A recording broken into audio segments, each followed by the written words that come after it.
Now, the way that this specialized filter is designed is it's called a morphing filter. So there's a VCA-based slew operated circuit in there that lets you crossfade across the different filter types. So it isn't so much changing the actual filter itself as it is letting you crossfade across different filter topologies. Then there is a control here that lets us set how long that crossfade takes. And if I turn that control all the way down, then we'll hear a hard shift whenever we go from one filter to another. Like there, especially if the two filters are quite different. So even though I'm changing my voltage very slowly, the filter will just change automatically, unless I bring up the morph knob, and now what it does is it slides like a slew generator.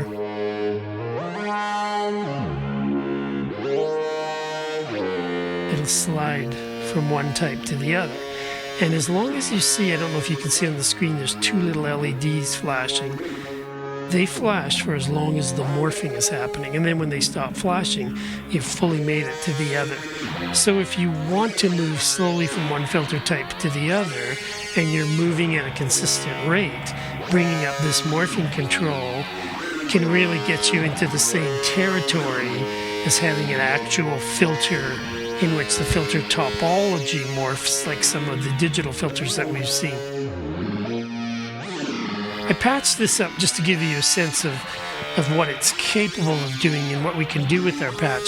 Whether or not I'll actually use this in the final output of this whole Polykrell remains to be seen. But it does demonstrate that once we start patching control voltages to control aspects of our patch, we end up with a lot of different places that we can send things. So now let's have a listen to what the melody sounds like. I've reduced our voltage back to about 1.5 volts. I'm going to bring the melody in.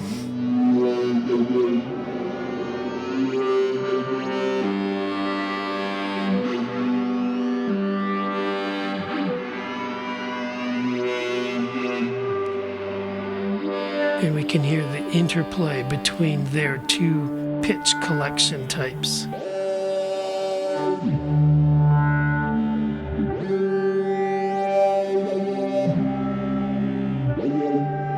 And now I'll zip through a key change.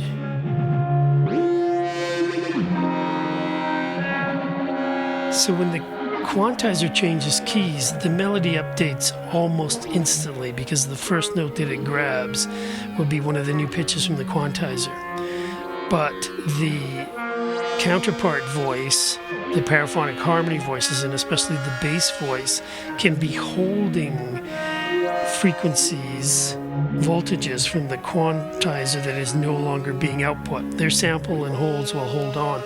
So it takes a little bit, it takes at least half of an envelope or a couple envelopes in the polyphonic part of the patch to update and to get all the proper notes playing, which can be kind of an interesting, usable part of this kind of programming, because then if you're changing scales, you can arrange your scales in such a way that when new notes are added on, that they become notes that you want the piece to voice lead into, if you wanted to do things that are very chamber music sounding, you know, and not necessarily completely off the wall like this is with its weird diminished chords and such. Now, another thing that you may notice is that as I increase the voltage, the melody gets brighter. And that's because way back when we first started building the melody voice, and now I've reduced the voltage back down to under 2 volts, you can hear that the melody is quite muted and quite dark sounding. So way back in the earlier videos when I started working on this voice, I purposefully set up the melody voice so that I was using IntelliGel Linux VCA to drive the Polaris low-pass filter that drives the wave folder to create its timbre. And so now what I'm doing, of course, is I'm using this same form engine melody, my master melody from the Doepfer ribbon controller, and I'm modulating the input of that VCA. So as this voltage increases, we get more drive through the filter, which means we'll get more out of the wave folder. And I've over-exaggerated it a little bit just so we can hear it do its thing.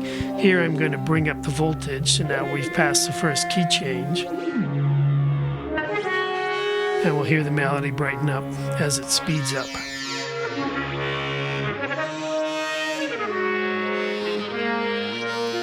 Now, somewhere around here we're getting into the territory that the whole patch started at in terms of its speed.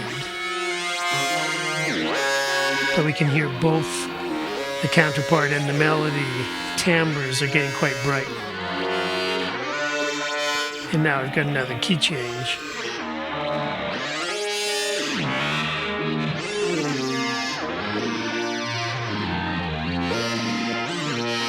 I'm not quite at the top yet, but I'm getting there. So you can really hear when we get up this high in our voltage that speeding up the voltage coming through the quantizer pushes faster melodies out of the two melody voices, the melody and the counterpart voice.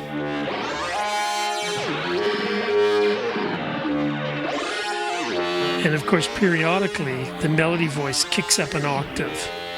That's still part of the patch.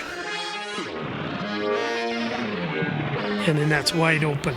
I could still get more out of it. It's easy enough to get a full, 12 or even 15 volts if I needed it, which would really push the Krell rates quite high up into audio rate territory. But I've purposefully attenuated it down to kind of a more usable place just for where I want this particular piece to go. And now I'll bring it back down.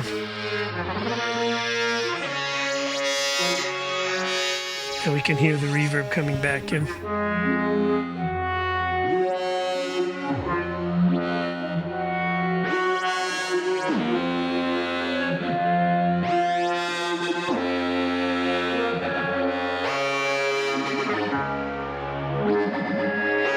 So I haven't really been able to show you guys all of the destinations that I've got set up. There are still parts of this patch that I just haven't had time to document, but they're back there doing their own special little things. We'll see some more later on as I update more of the videos. But I have been counting just to try to keep track of cables, and especially to keep track of destinations. And I'm probably somewhere upwards of 20 destinations that this single voltage from our Doepfer ribbon controller is patched to, so that the whole kind of quality and character of all these Krell parts are changing as I move that single voltage. I'm moving so many different destination parameters at the same time. And next time around, we'll have a listen to more of this stuff running and changing as we go. I hope you've liked what you've seen so far in this series on patching up giant polykrells. Please like and subscribe to my YouTube channel and consider joining my Patreon to help me make more videos and weird music in the future. Thank you so much. See you next time.